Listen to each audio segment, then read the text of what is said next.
Em uma sociedade da informação, na qual somos bombardeados a todo momento por notícias, dados, lançamentos, fofocas, curiosidades, anúncios, fotos, vídeos, mensagens e muitos outros tipos de conteúdo, o que nos falta é uma boia para a gente não se afundar nesse mar de informação. O problema é que não são só ondas de informação que não param de acontecer, mas essas ondas carregam muita desinformação. As fake news tornaram-se um sério problema nos últimos anos.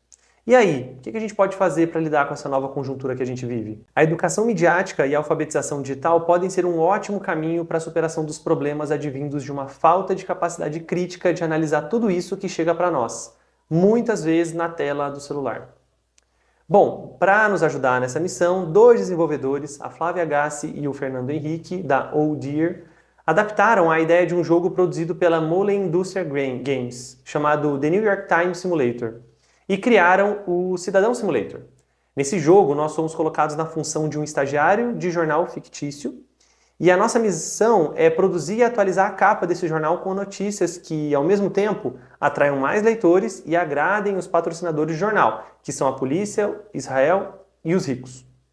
Para produzir a capa do jornal, a gente tem que decidir qual será a construção da manchete e a posição que a matéria irá ocupar no jornal. A depender de como está escrita a manchete, ela pode agradar ou desagradar os patrocinadores. Já a posição da matéria na capa é importante para manter a quantidade de leitores subindo. O objetivo do jogo é não irritar os patrocinadores e conseguir alcançar 10 mil leitores antes do tempo esgotar. O jogo é leve, roda direto no navegador e é do estilo point and click. Ele pode ser usado nas disciplinas de língua portuguesa, mas também nas aulas de sociologia.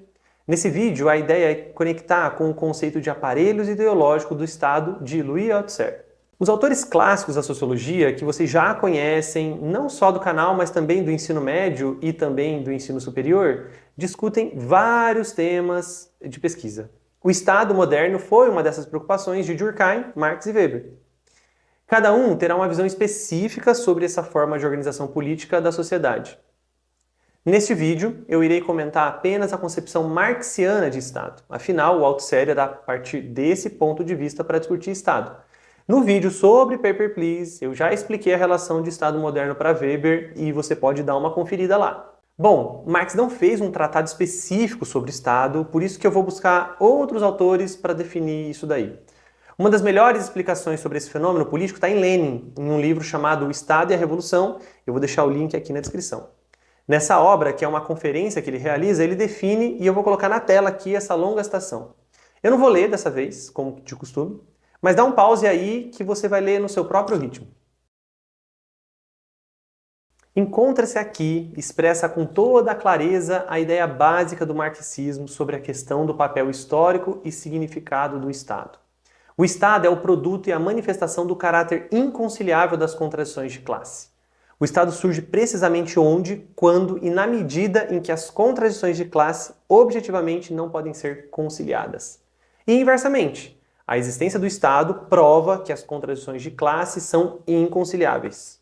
Ou seja, a partir do surgimento das classes é que o Estado se faz necessário.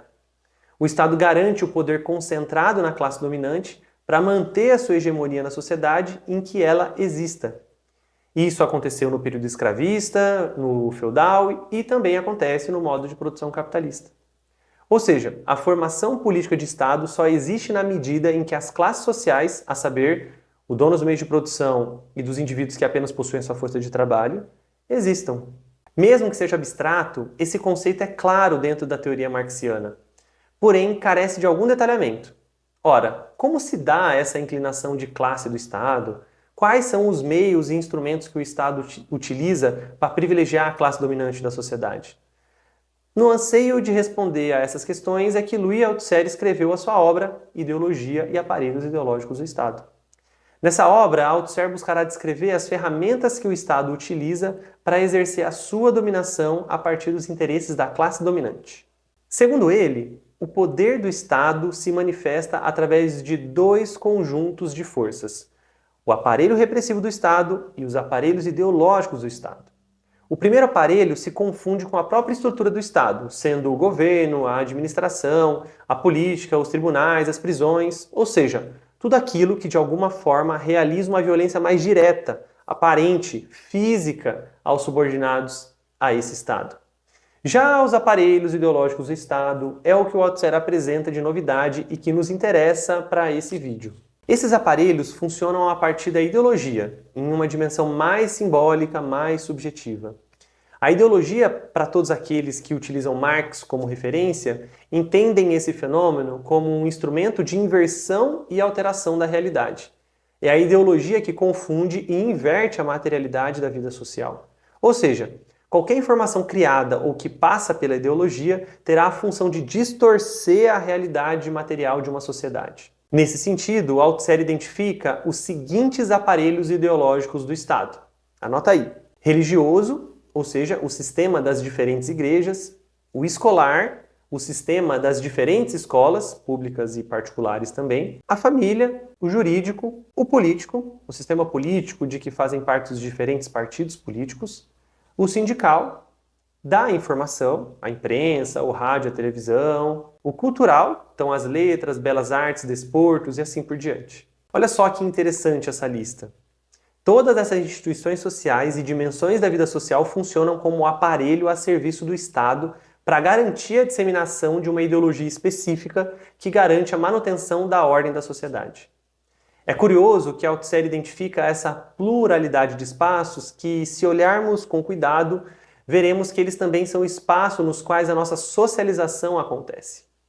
A gente já falou sobre esse conceito aqui no canal, lá no vídeo sobre Berger e Luckmann. Dá uma olhada aí também. De todos esses aparelhos ideológicos, o jogo que a gente está analisando pode se encaixar nos aparelhos ideológicos da informação, pois eles dizem respeito a todos aqueles que comunicam, transmitem, servem de plataforma para a interação entre uma ou mais pessoas. Nesse caminho, fica fácil de perceber que, segundo Althusser, os jornais funcionam para disseminar ideias que fortalecem a manutenção do status quo. Os jornais, assim como outros agentes e espaços dos aparelhos ideológicos do Estado, mesmo que distintos em suas ações, unificam em torno da ideologia dominante da sociedade. E claro que a gente está falando da ideologia da classe dominante.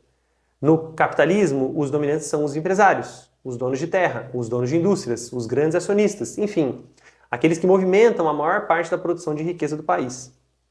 Essa classe possui uma visão de mundo, expectativa de futuro, proposta de ação política, ideias de educação, princípios culturais, e é em torno disso que os AIE irão funcionar, para fazer valer a multiplicação e reprodução dessas ideias para a maior quantidade de pessoas possíveis.